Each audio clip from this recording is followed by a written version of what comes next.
Hey everybody, hope you're doing good.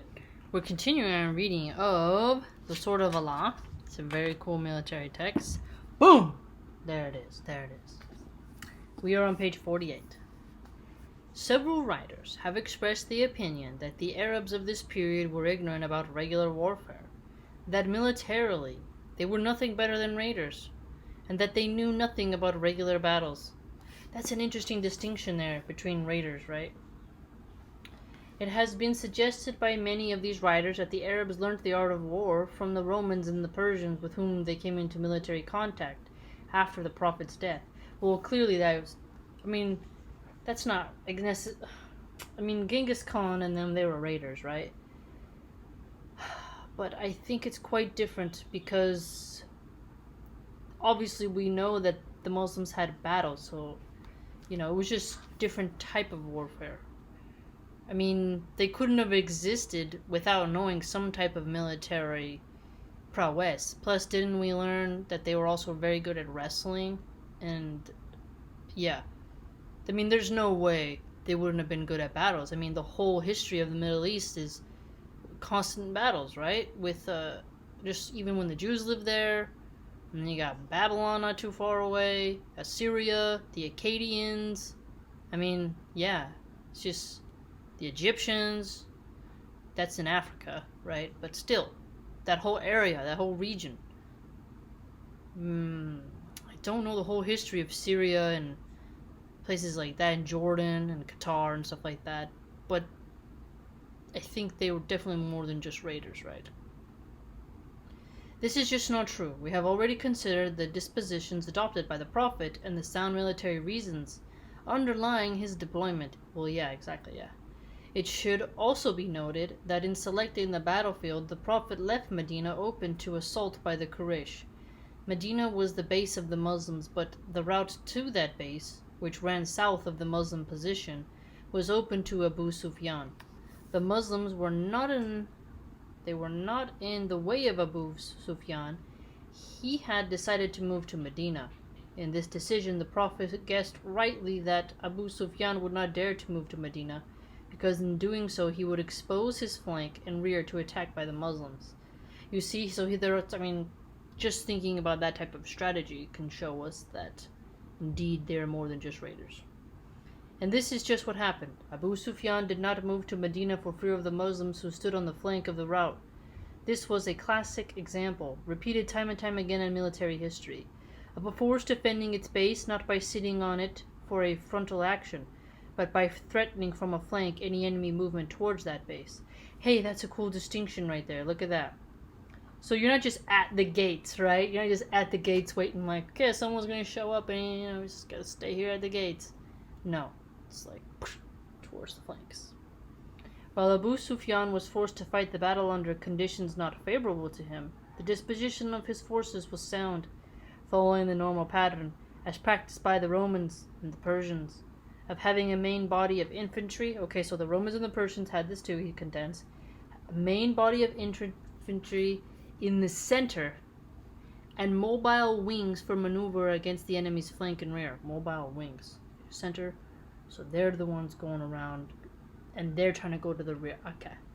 So far as the selection of the battlefield and the dispositions are concerned, it is doubtful if any Roman or Persian general commanding these forces could have acted differently and deployed the forces in another manner than done by the Prophet and Abu Sufyan. Yeah, the geographical area is what it is, right? Certainly, no critic has offered us a better solution.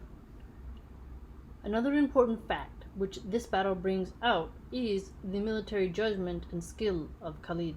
When the main body of the Quraysh fled, its smaller parts, the cavalry squadrons, remained firm on the battlefield. Generally, when the bulk of an army flees, its parts do not remain. Hey, that's actually quite interesting, right? In this we see the unusual courage of Khalid and Ikrama in keeping their squadrons under control on the battlefield, although reason could suggest no possible advantage in doing so. So even though there wasn't an advantage, they held their positions and remained. We see the patience of Khalid and his refusal to accept defeat. It was only the keen eye of Khalid which observed the opening left by the archers when they abandoned their position. Ah, yeah. He saw the opening and took an immediate decision to exploit the opportunity with a rapid riposte which would get him into the vulnerable rear of the Muslims. Man, when you have to be a general, you have to look for openings, and when you're a general who's under attack, you too have to do it, and you have to anticipate where they could get you too, right? It was the brilliant maneuver by Khalid which turned the near-complete victory of the Muslims into their near-complete defeat. We also see the determination and dodginess of Khalid and the relentless pressure which he maintained against the stubborn Muslims until they broke. His killing 3 men showed the personal courage and fighting skill of the man, possessing the boldness and dash of youth. That's interesting. Boldness and dashness of youth. Like, dashness when you go in, it's like, it's kind of hard to explain. Think of water. And the patience and judgment of age, Khalid showed promise of great military achievements. Indeed he did, right? This was the first battle of Islam in which a fine maneuver was carried out. Henceforth, maneuvers and stratagem would achieve more prominence in Muslim battles. Some of the names they have been mentioned in this account would achieve undying fame within the next 2 decades as victors and conquerors. Khalid, Amir bin Alas, Abu Ubaidah, Saad bin Abi Waqas. Alright, so we have 1, 2, 3, 4 dudes. Quite interesting. Okay, now we're in a new one. The Battle of the Ditch. For several days after his return to Mecca, the Battle of Uhud occupied the mind of Khalid. He thought time and time again of how the opportunity had arisen when the archers abandoned their position, and how quickly and accurately he had grasped the possibilities of maneuver. That's a great way to put it. Grasping the possibilities of maneuver. Khalid was to repeat such counterstrokes in later battles of his career. Counterstrokes. I love how he's just dropping all this military jargon for us so we can also build up our rhetoric in that area.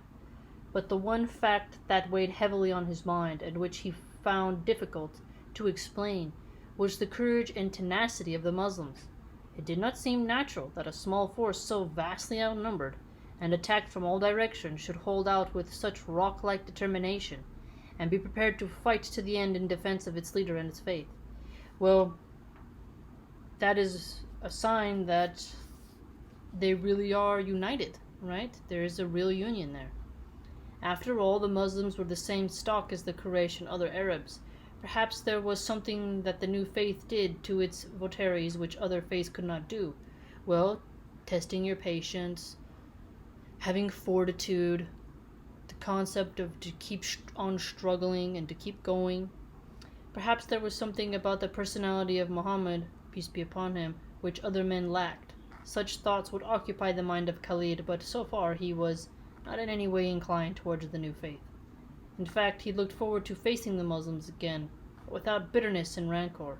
He thought of the next battle as a sportsman might think of his next match. Hey, you know what? I wouldn't be surprised, man, because it is a contest, right? And Khalid continued to enjoy the good life with the vigor and enthusiasm which were characteristic of the man. For the next 2 years, there was no direct military clash between the Muslims and the Quraysh. There was, however, an incident known as the Incident of Raji, a brutal and horrible affair which further embittered relations between Mecca and Medina. Okay, so Mecca and Medina. This incident took place in July 625. Some Arabs came to the Prophet as a delegation from their tribe, expressed their desire to embrace Islam, and asked him to send some men, well versed in the Quran and the ways of Islam, to explain the faith and its obligations to their tribe. That's pretty cool.